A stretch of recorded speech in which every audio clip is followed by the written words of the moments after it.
Hello everyone and welcome to today's video. Today we're setting up my bullet journal for the month of October and I'm really excited about this one. Welcome back if you've been here for a little bit. Welcome if you're new. My name is Raquel and for October I usually go for either spooky or fall cozy. This is one of the latter. I was considering what to do. I didn't feel like doing collages or junk journaling. I felt like drawing, but I kind of wanted to go with detailed without going for super intricate drawings. I wanted color, but I didn't want to just go all out. I kind of wanted to stay with the earthy toned color palette that's usual for fall.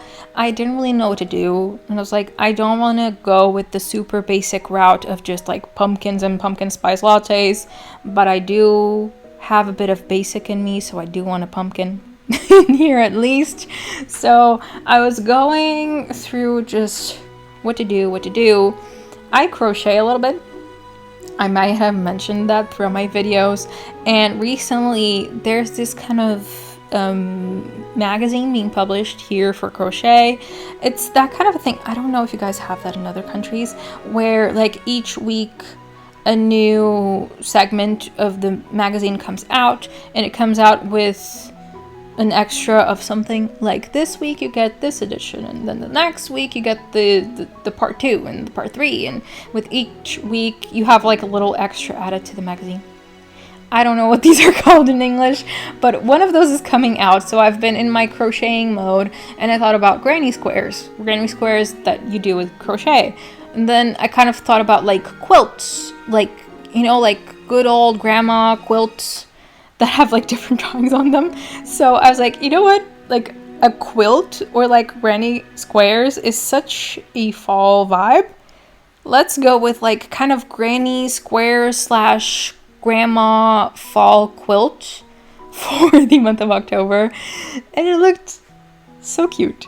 It turned out really well.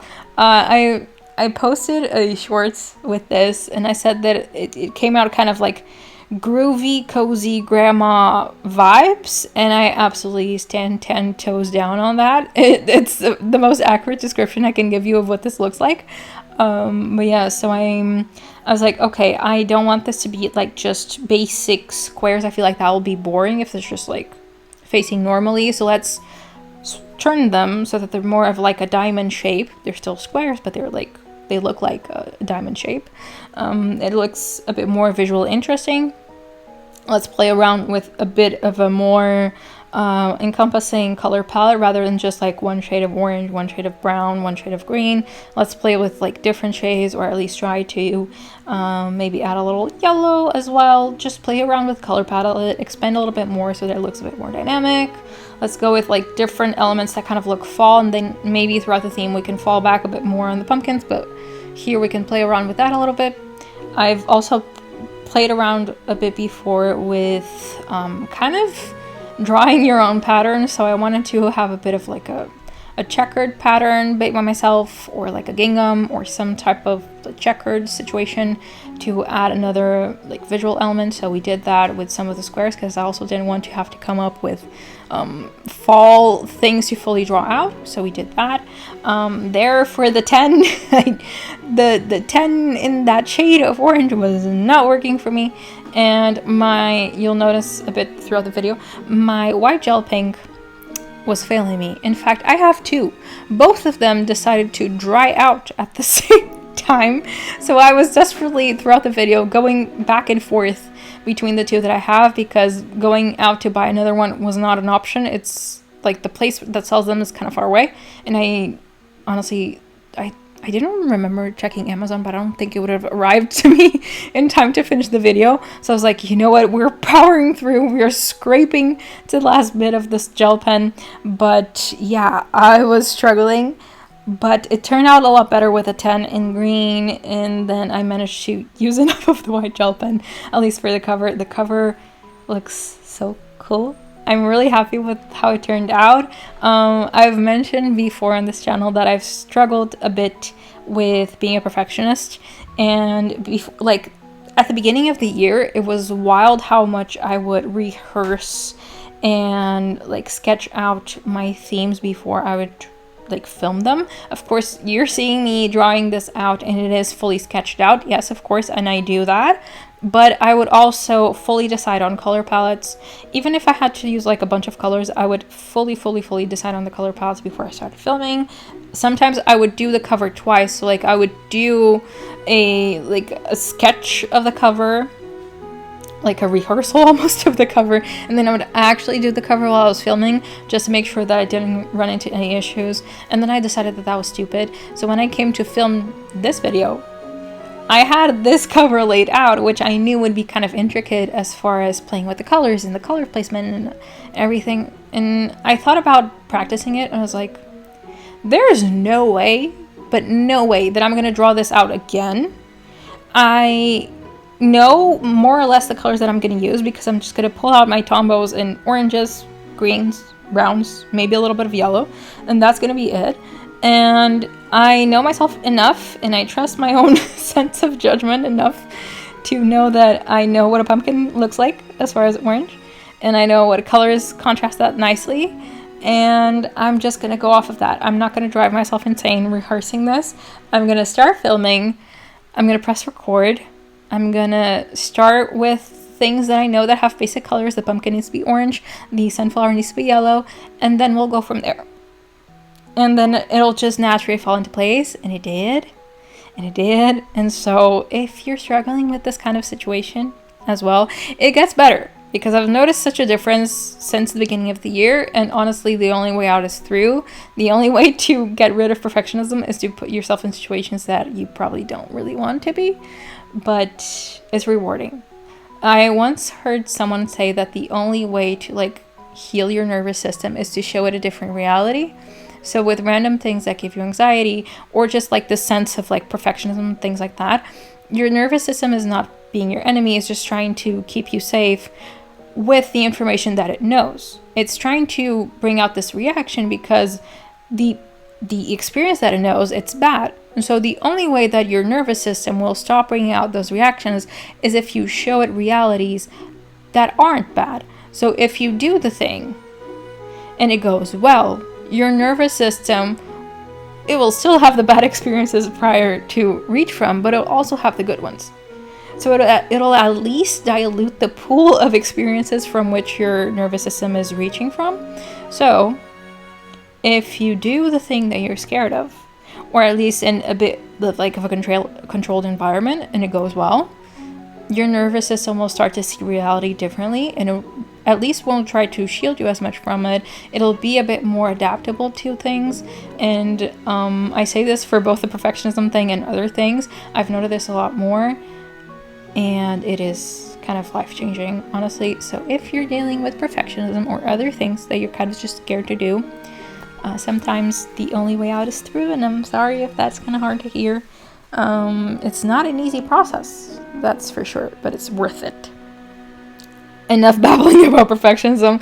This is my goals page. I'm not diverting that much from past month, and I didn't really mention my monthly log because I didn't really change anything as far as layout from last month.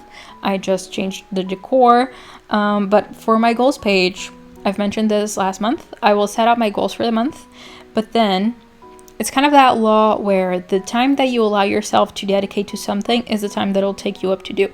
So if you break things down and you give yourself stricter timelines, you'll be able to achieve more. So instead of, for example, if I just give myself the goal of going for one walk in the month, I will take the entire month to go on that walk. I will start the month, oh, well, that's not a priority because I have the whole month to go on the walk. So I'll push it back, and then on the 31st of October, I'll be busy trying to schedule in a walk before I go to a Halloween party. That's not what you want. If, for example, my goal is to walk more, I can schedule in one walk for each week of the month, and I'll go on 4 walks by the time the month is over. You know, that's kind of the idea. Or at least if you just have goals that are kind of big, you can break them down a little bit further into each week of the month, and that way you're making small but certain steps throughout the month, and it's a lot easier for you to achieve the things that you set out to do, but in a more calm, relaxed, and intentional manner. By the way, in the background there, I kind of decided to go with the checkered background. It looks cool, but it also looks kind of busy. But it kind of plays into like the grandma vibes, because I feel like it feels like 70s grandma wallpaper, you know? It's kind of busy for my taste. I would have actually preferred it to look a little bit cleaner, but it looks cute. Going in with my content creation page. This is new to me, and you'll notice it says channel 1 and channel 2. I have started a new channel here on YouTube.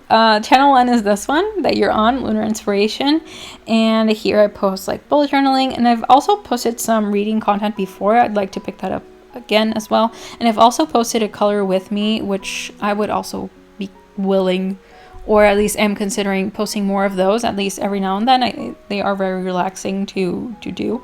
But here is mostly like the cozy corner of bullet journaling and journaling. So the reading content comes in because I do have a reading journal, and so it kind of tied in with that. But it's mostly journaling content. For channel 2, it's mostly vlogging.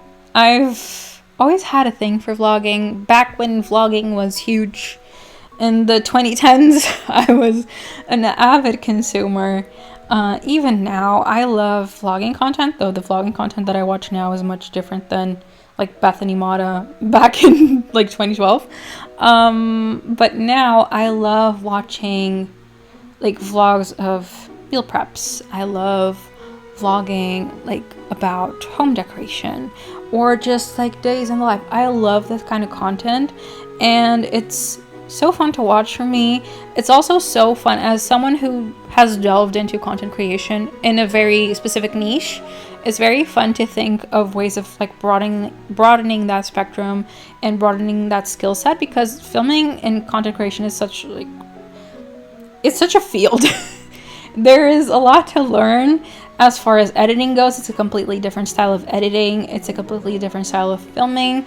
It's a completely different type of like planning out your videos. And I've been so curious about it as a content creator, and I've decided to do it. Even in like my personal life, I will send WhatsApp videos to my friends of me just randomly yapping, talking about my day, just like randomly vlogging. Did you ask for this vlog? No, but I'm gonna send it to you anyway. So I was like, you know what? Let me distill this into actually something that might be a bit more productive. So now we have channel 1 and channel 2. I'm still absolutely training and figuring out how vlogging videos work, how it works when it comes to filming them, how I want that channel to come about. But I've decided to add a page in here just so that I can organize myself for one channel and the other. Moving on to my highlights page. Last month I had a highlights and a development page, but I had just one page per each. I really love those spreads, so I decided that I wanted 2 pages per spread. So we have my highlights page with just the little pumpkins, and here I kind of write. Write. This is a journal. I write. I just write out things that either happened to me and they were great, things that I did and it was great, things that happened in the world and they were great, things like that. Just highlights, whether it was random, whether it was to like other people and I was happy for them, things that somehow made my day. And if you want to bring this into your own journal, you can absolutely do this in a way that's like very structured, in a way that it's a highlights page and you have, I don't know, one box per day, or just you mark down the days and you make it a point to write down the highlight of your day for that day. For me, this is a bit more of a fluid thing where I just give myself the freedom to write down whatever I want, however much I want. So whenever something happens that I feel like is a highlight, I come on here and I write it down. Maybe I even doodle a little bit. Maybe I even have like a picture that I want to glue on here. Whatever it is, I kind of give myself that creative freedom to just use my journal however I want to use my journal. No rules attached, nothing. And again, going in with like the checkered background that kind of looks like your grandma's wallpaper from the 70s. Again, kind of busier than I wanted it to. And mind you, with this one, I was trying to make this a little bit different than the last one. It turned out the same way, and I heard a noise, so I'm pretty sure that one of my cats did something that they were not supposed to. But we're gonna ignore that, and I'm gonna hope that nothing is broken. But moving on to my development page, I'm really excited about this one because this time I had a little box for prompts, so I'm going to be adding specific areas that I want to develop in. Right now I'm working on discipline. I'm working on not procrastinating so much specifically. We're doing progress with that, but there's still room for growth, and I'm working on that. I am working on, for example, making sure that I have enough time to do the things that I want to do. I'll be overly ambitious or overly optimistic about how much I can fit into a day. Sometimes it's actually not even a thing of being ambitious, it's just overly optimistic. I'll think that something takes me 5 minutes to do and it takes me 30. And that realism is necessary sometimes. Or, like, for example, I will waste too much time on unproductive things. Like scrolling on your phone. That is fun, sure, but it's very unproductive and it's very bad for your brain. It absolutely trashes your brain. It's bad for your sleep. It's bad for your attention span. It's not good for you. And there are other things that I think are fun that are a bit more productive for me. Like sitting down, reading a book, way more productive than scrolling. Sitting down and just doing a bit of a diamond painting, gluing on rhinestones. That is more productive than sitting on my phone. It doesn't matter if you're actually doing something productive. It's more productive so long as it's not bad for you. So those are some things that I'm working on. Also working on going more to the gym. I have started doing a different workout plan. So that's going to be exciting to see some development there. But yeah, these prompts that you add, if you want to add this to your own bullet journal, the prompts can be like as easy as waking up every day at 6 a.m. This can be a bit of a habit tracker if you want it to be. I've stopped doing habit trackers a few months ago. I'm not even sure how long ago it was because I realized that they weren't productive. I realized that it was just me kind of trying to force a perfect day onto myself, and it's not feasible. It's not really a good way of looking at it. Habits are more built than anything, and it's not really, at least it wasn't working for me to try and have like this very rigid set of rules that I'd like to build. Like this month I'd like to build these habits. I haven't worked on one of them, so what makes me think that I'll out of nowhere be able to have 8? They come with time, and one thing that I'm learning is that the best way to build the best way to build healthy habits is to first remove the bad ones. Which, when I heard that the first time, I was like, oh, that makes a lot more sense. Because usually the problem with building the healthy habits isn't that you're bad at discipline necessarily, it's more that you're addicted to the bad ones. So actually, the more important part is like the letting go of the bad ones, and that I kind of use for my development page. Does that make sense? So I kind of, my development is mostly like getting rid of the bad ones, because once the bad ones are gone, then I have the space for the good ones to come in. Once I get rid of procrastinating and going to bed, I can actually start actively working on going to bed at a proper time. Once I'm no longer in the mindset of my sleep can wait, then I can actually start a healthy discussion with myself of maybe we need to go to bed and get enough hours of sleep, yeah, things to consider, food for thought, and possible ways of incorporating this in your bullet journal. For my weeklies, again, same setup as last month. I was really happy with the overall setup that I had for last month, so I decided to not play around with it all that much. Structure-wise, it was very solid, and if it's not broken, don't fix it. So I just wanted to do a little tweaks on some pages and play around with the decor. But for this page, I wanted to not do the checkered background because the other ones were a bit busy. And for my weeklies, I like to tone it down a little bit more because it's already going to be a bit information heavy when it comes to filling it out. So I did that. Going in with the final flip through. This is easily like one of my favorite covers of all time that I've done.